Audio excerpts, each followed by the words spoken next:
Hi, Rebecca. Thank you Hi, for being here with us. glad to be here.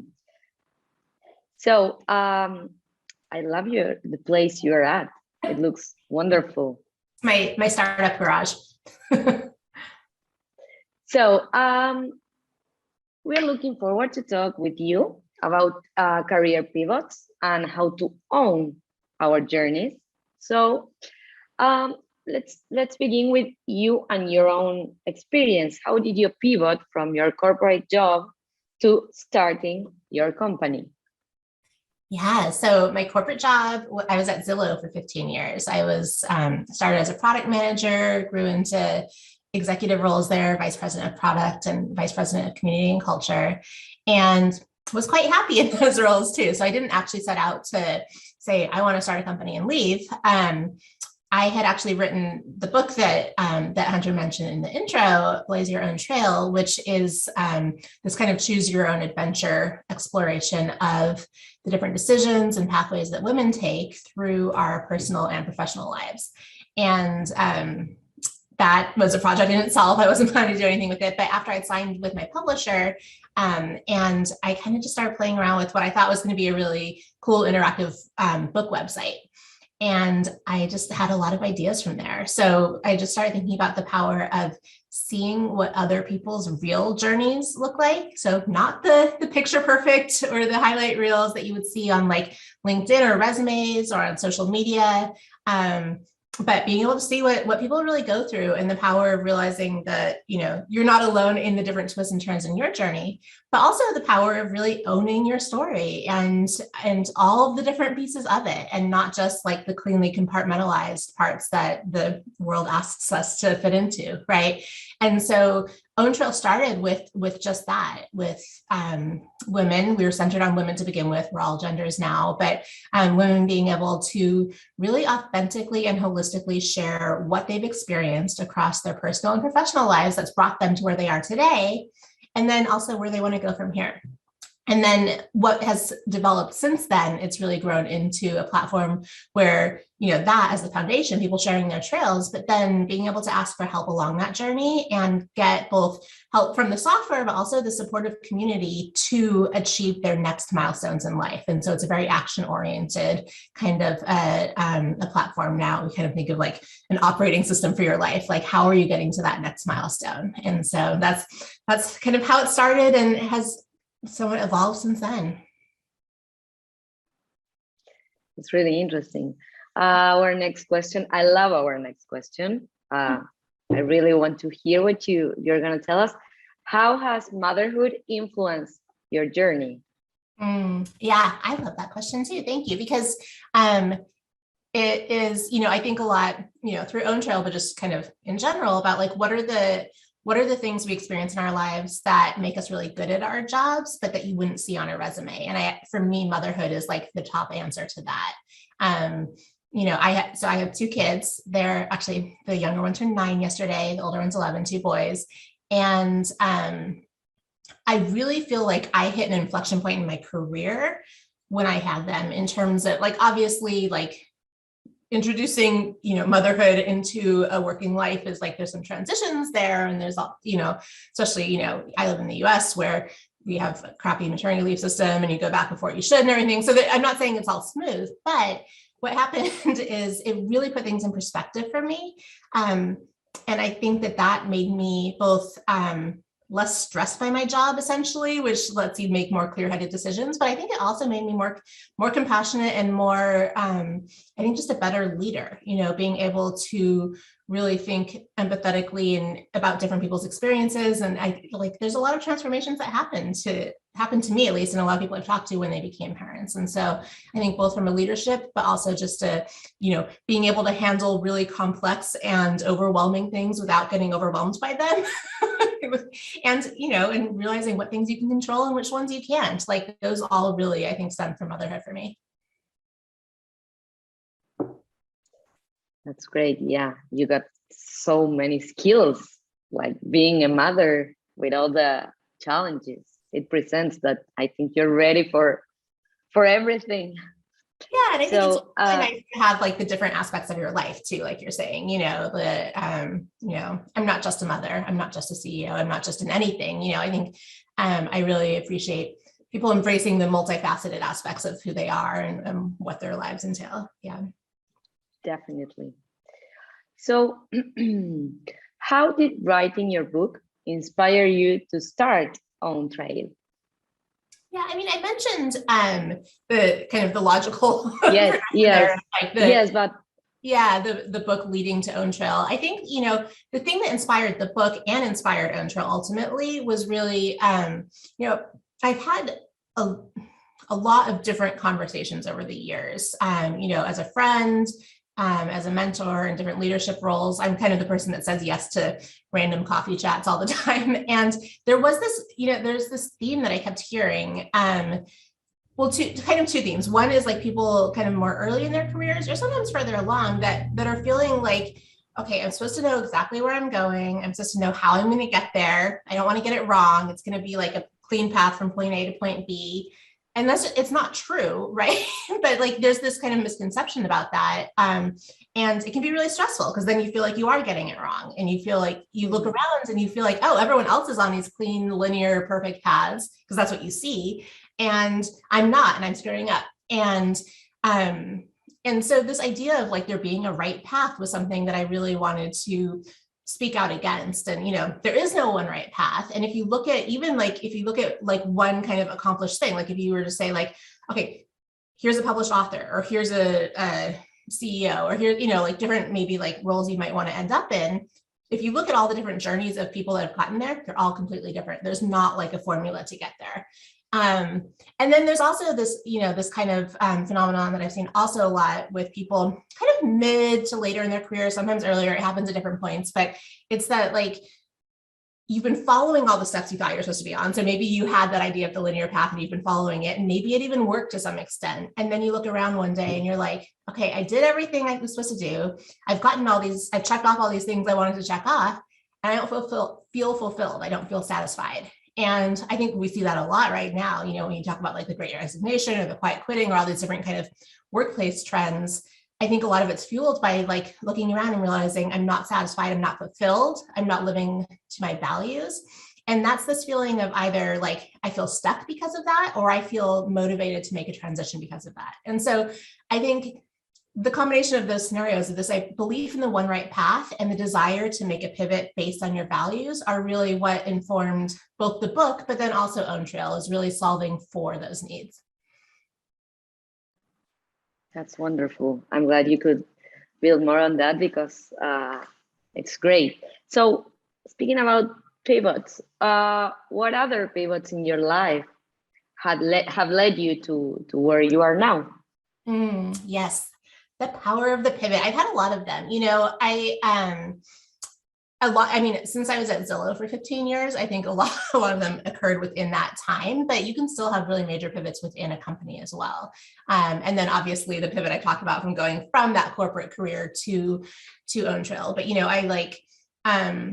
I think that the common theme I've observed in the pivots in my life have been that they weren't just like random impulsive. They were things that I was doing on the side for a period of time before I decided to make the change. And so, the idea of the side hustle, which I don't love the terminology because I really try to work against the idea of hustle culture, but I don't think that a side hustle has to equal like the stigmatic hustle, right?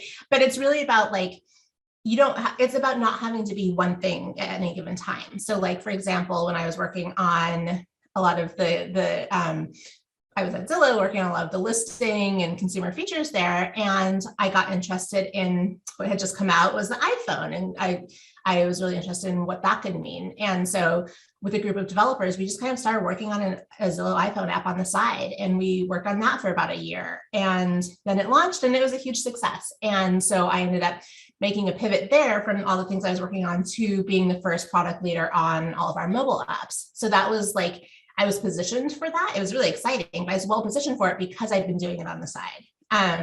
Another example is when I pivoted from when I was vice president of product and I made a switch over to vice president of community and culture. And that was a huge pivot because, I I basically went from engineering to HR, in terms of org structures.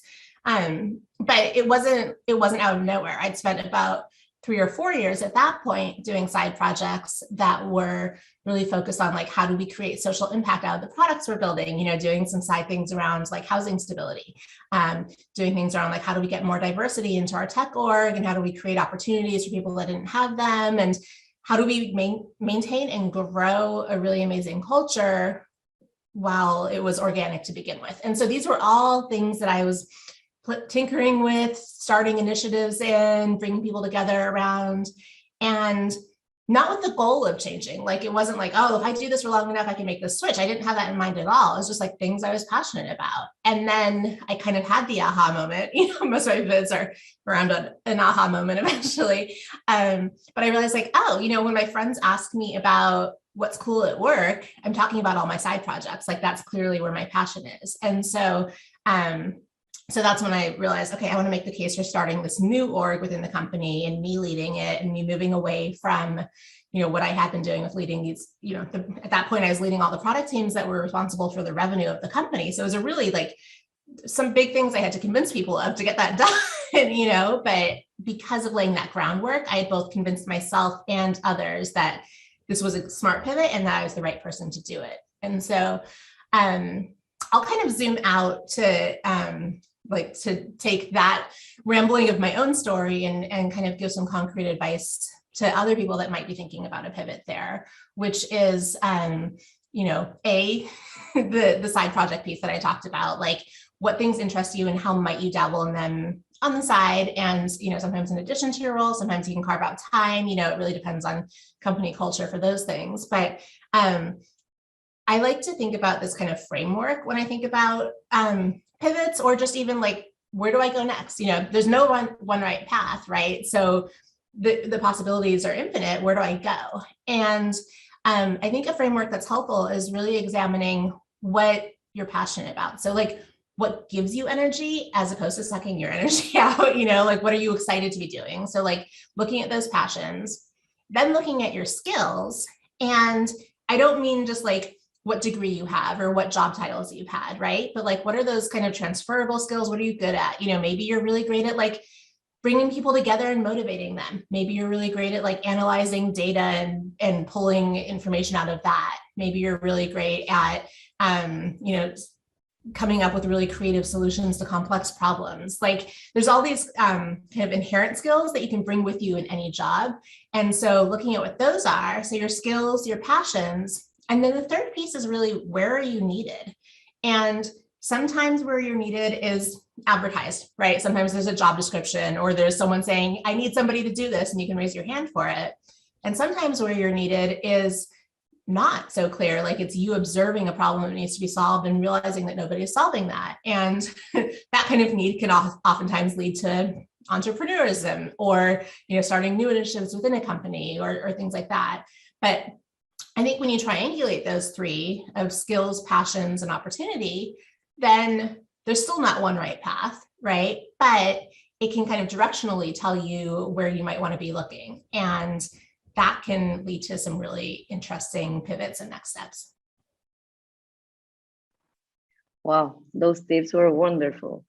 So the audience send their questions. We have one that says, what advice do you have for aspiring employees looking to drive their own career growth?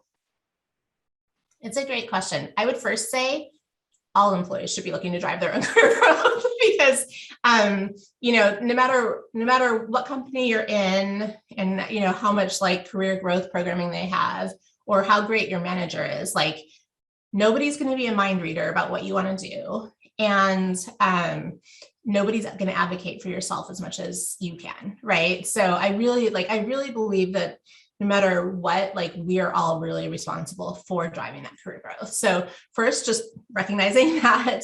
And then, I think the next step is really being honest with yourself about where you want to grow to. Because, like I mentioned, we oftentimes have either like defined a goal for ourselves a while ago and still are marching towards that. And sometimes it's still the right goal, but sometimes maybe it could have shifted, right?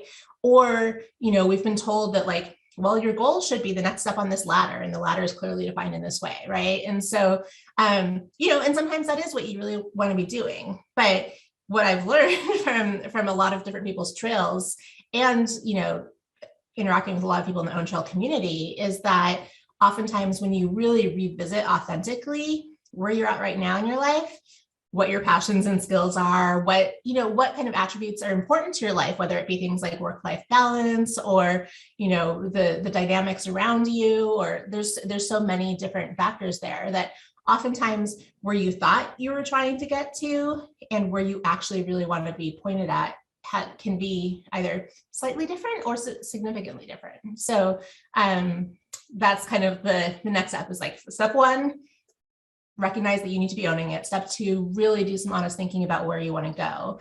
Kind of as an exercise there that I'll elaborate on, I like to think about like, if you could picture kind of your ideal state 5 years from now, what would that look like? And that could be tactical things like, oh, I want to have written a book, or I want to be in this new role, or I want to have, changed companies, or, all these different things.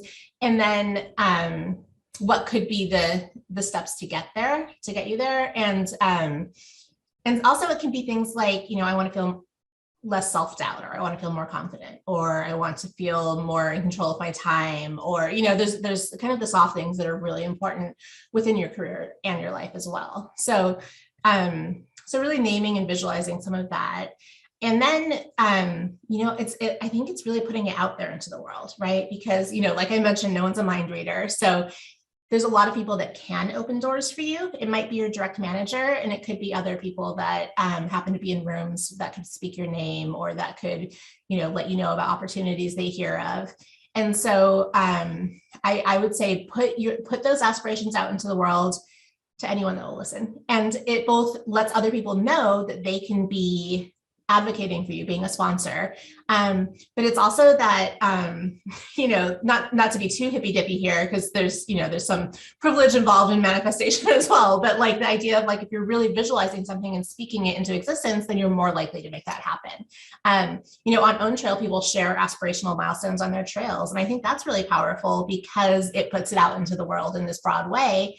And you can add help beacons to those milestones, which basically is a bat signal to the OwnTrail community that says, hey, this is something I need help with. And people will rally around and be like, oh, I have an introduction. I have a resource. I have my own experience. I know of this opportunity, right? So you can definitely use OwnTrail to help with that piece, but, let people know what you want, advocate for yourself. And then when you hear of opportunities, or when you see potential opportunities, raise your hand, speak up. Like, these can be really scary things to do, but like, I guarantee that the people who end up with more of the opportunities are the ones that are asking for them. And so really starting to practice both naming your aspirations and asking for the opportunities that you want to step into. Thank you. We have a question from Tiffany. She shares her own experience. Thank you for that, Tiffany. She says, I have an 8-year employment gap on my resume due to staying home with my kids. I'm wanting to return to the working world, and I'm curious about what the prospects and challenges might be for me, especially when ideally I'd be working in a different field. Am I starting from scratch? Congratulations, Tiffany. That's a really exciting kind of point you're at right now. There probably will be some challenges because you have to find the people that are like, there's a lot of people who are thinking in these very narrow kind of like, you need to have had the title before, you need to, like, there's people that think that way, but not everyone. And you'll find the people that really see the potential there. But I think this really comes down to owning your story. So, like, yes, it was an 8-year employment gap, but you sure weren't standing still for 8 years, right? And like, like we were talking about earlier in this conversation about the skills that motherhood brings to the workforce. And I'm sure you had a whole lot of other experiences during that time as well. And so really naming the whole story. I mean, I think your trail on OwnTrail, not to be shilling, but I actually think it's a great kind of digital artifact that you can use to tell that story, which is like, what are all of the experiences that brought me to where I am, and how have all of those made me better at my job, and especially if you're starting in a new field, like, I'm a firm believer that you're never starting from scratch. It's always additive, right? Because like anything you do, even like when I pivoted from engineering to HR, to put it simply, like it was scary, and I had some weird kind of ego complexes around it during the process. But once I was there, I realized like, I'm not starting over at all. I have every skill, everything I've learned up until this point that I'm bringing with me, and now I'm adding to it with these new skills and experiences. And I really think that mindset of being additive and really owning, both the soft skills, the experiences, the perspectives, everything that you're bringing to where you are right now.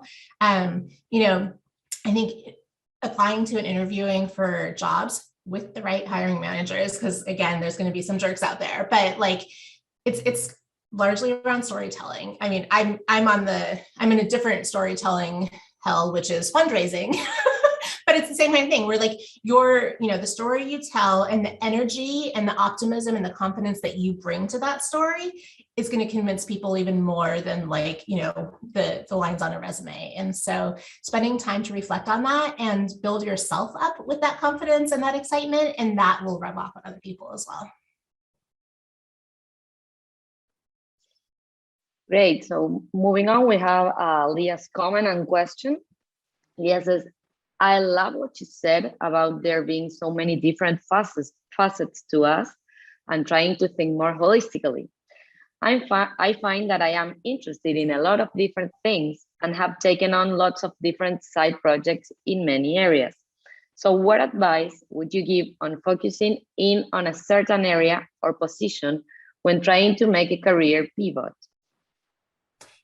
I love that you have that kind of multifaceted part of you, Leah. And I don't know that I have advice on wanting to just focus on a single thing. If you want to, that's great. Like you can do that. What I did is, because I'm, very similar. I have so many different pieces of my life. And I had this hunch that like, it's not chaotic or fragmented, it all fits together. And so I actually woke up one Saturday morning a few months ago, and I'm like, I need to make a Venn diagram of my life, which is kind of a weird urge on a Saturday morning, but I did, and it totally did fit together. So what mine ended up being, and actually if you go, I have a personal website, RebekahBastian.com. And if you go there and scroll down, you'll see my Venn diagram of my life, because you're curious about what that looks like. But basically I ended up with these 3 overlapping circles, which were community, creativity, and entrepreneurship.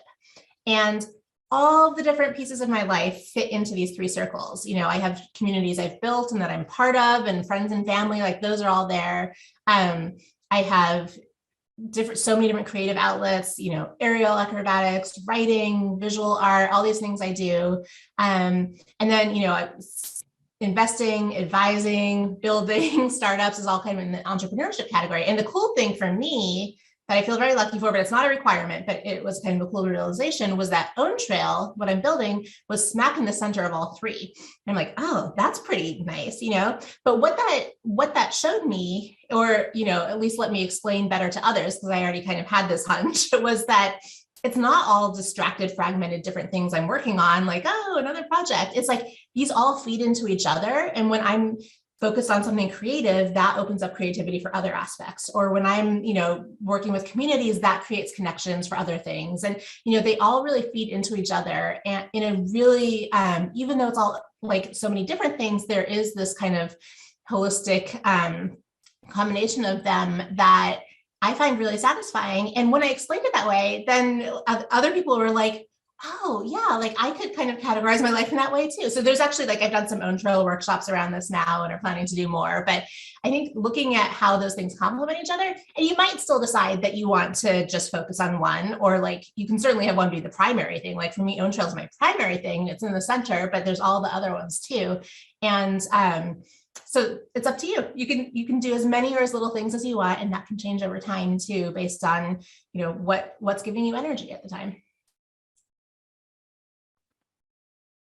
Wonderful. So we invite the audience to ask all the questions you want to Rebekah. I have one, which is, when you realize that you want to pivot, that your passions and aspirations want you to move to a new path, but you have these negative thoughts appearing, like holding you from doing that, which advice would you share to fight against those negative thoughts that sometimes don't allow us to pivot or to move to a new place?